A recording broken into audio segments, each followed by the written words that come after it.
नमस्कार। हिंदू पंचांग के अनुसार भाद्रपद मास के शुक्ल पक्ष की अष्टमी तिथि को राधा अष्टमी का व्रत रखा जाता है। कृष्ण जन्मोत्सव के 15 दिन बाद राधा अष्टमी का पर्व मनाया जाता है। मान्यता है कि इस दिन व्रत रखने से कृष्ण भगवान प्रसन्न होते हैं और भक्तों की मनोकामना पूर्ण करते हैं। राधा अष्टमी का व्रत रख राधा कृष्ण की पूजा करने से घर में धन धान्य के भंडार भरे रहते हैं। तो आइए जानते हैं राधा अष्टमी के महत्व के बारे में। भगवान श्री कृष्ण और राधा रानी दोनों एक दूसरे से प्रेम करते थे। कहा जाता है कि राधा के बिना कृष्ण जी की पूजा अधूरी मानी गई है। जो लोग कृष्ण जन्माष्टमी का व्रत रखते हैं उन्हें राधा रानी के जन्मोत्सव पर भी व्रत रखना आवश्यक होता है। मान्यता है कि राधा अष्टमी के व्रत के बिना कृष्ण जन्माष्टमी के व्रत का पूरा पुण्य प्राप्त नहीं होता। राधा अष्टमी के दिन राधा और कृष्ण दोनों की पूजा की जाती है। ऐसी मान्यता है कि इस दिन व्रत और पूजन करने वालों को सभी सुखों की प्राप्ति होती है। तो आइए जानते हैं राधा अष्टमी की पूजा विधि के बारे में। सबसे पहले सुबह स्नान आदि से निवृत्त हो जाएं और सूर्य नारायण को जल देकर देवी राधा रानी की पूजा और व्रत करने का संकल्प लें। पूजा स्थान में एक चौकी पर लाल वस्त्र बिछाकर चौकी के मध्य में देवी राधा रानी संग श्री कृष्ण की प्रतिमा या तस्वीर स्थापित करें। फूल, अक्षत, चंदन, लाल चंदन, सिंदूर, रोली, सुगंध, धूप, दीप, फल, खीर, मिठाई सहित देवी राधा रानी और श्री कृष्ण की पूजा करें। देवी राधा रानी के मंत्र ओम ह्रीं श्री राधिकाय नमः का जाप करें। देवी राधा रानी की पूजा दोपहर के समय की जाती है। पूजा के बाद व्रत रखना हो तो एक ही समय भोजन करें। अगले दिन ब्राह्मणों को भोजन कराकर दक्षिणा दे और सुहागिन स्त्रियों को सुहाग सामग्री भेंट करें। इसके बाद भोजन करके व्रत पूर्ण करें।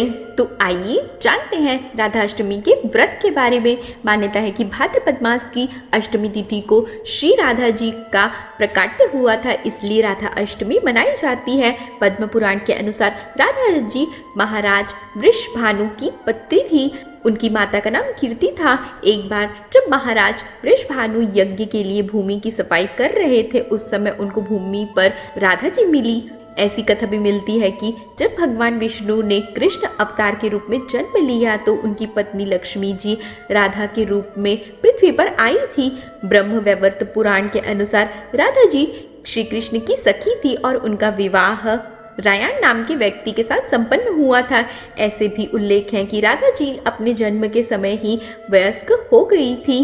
हिंदू शास्त्र के अनुसार माता राधा रानी को श्राप की वजह से पृथ्वी पर आकर भगवान श्री कृष्ण का वियोग सहना पड़ा था। हिंदू पुराण के अनुसार एक बार जब माता राधा रानी स्वर्ग लोक से कहीं बाहर गई थी उस वक्त श्री कृष्ण विराजा नाम की सखी के साथ विहार कर रहे थे। वापस आने पर दोनों को एक साथ देख राधा जी नाराज हो गई और विराजा को अपमान कर दिया। लज्जावश विराजा नदी बनकर बहने लगी। राधा के व्यवहार पर श्री कृष्ण के परम मित्र सुदामा को बहुत गुस्सा आया और वह कान्हा का पक्ष लेते हुए राधा से क्रोधित होकर बात कहने लगे। सुदामा का इस तरह का व्यवहार देख राधा और भी नाराज हो गई और उन्होंने सुदामा को दानव रूप में जन्म लेने का श्राप दे दिया।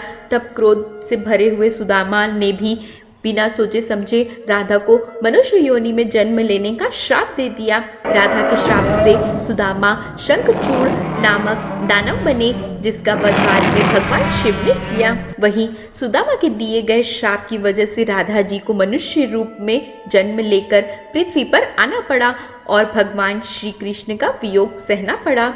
तो आज हमने राधा अष्टमी की पूजा विधि, कथा एवं उनके महत्वों के बारे में जानकारियाँ प्राप्त की। आशा है कि आपको हमारी सारी वीडियोस पसंद आ रही होंगी। अगर अभी तक के आपने हमारे चैनल को सब्सक्राइब नहीं किया है तो हमारे चैनल को सब्सक्राइब करें।